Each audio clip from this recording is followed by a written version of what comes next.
تو درد کی جگہ پر ہاتھ رکھ دے اور پڑھیں دادا صاحب کی گھوڑی. یہ کوئی بزرگ ہوں گے ان کی طرف یہ منسوب ہوگا. دادا صاحب کی گھوڑی وہی اندھیری رات. فلاں کا درد، فلاں کی جگہ نام لے، فلاں کا درد فلاں جگہ کا.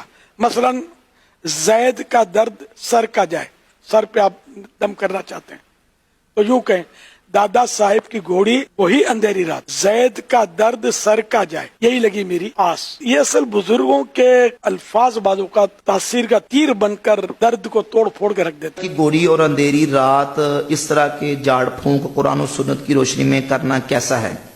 اگر وہ دم یا وہ جھاڑ پھونک اس کے اندر کفریہ اور شرکیہ الفاظ نہ ہوں، اگر کسی کا عمل ہے اور اس عمل سے، اس جھاڑ پھونک سے کسی کو آرام آ جاتا ہے، فائدہ ہو جاتا ہے، شریعت کے خلاف نہ ہو، شریعت کے ساتھ کوئی عمل، کوئی جھاڑ پھونک ٹکراتا نہ ہو، تو شریعت طیبہ میں اس کے کرنے کی اجازت ہے. وہ لازماً اٹھائیں گے اپنے بوجھ بھی، اور جو گمراہ کرنے کی کوشش کر رہے ہیں اس کی وجہ سے اپنے بوجھوں میں اضافہ کر رہے ہیں، وہ مزید بوجھ ہوں گے. لیکن اے نوجوانوں، اگر تم نے ان کی بات مان لی تو تمہارے بوجھ جو ہے وہ نہیں دے سکیں گے، وہ تمہیں کو اٹھانے پڑیں گے.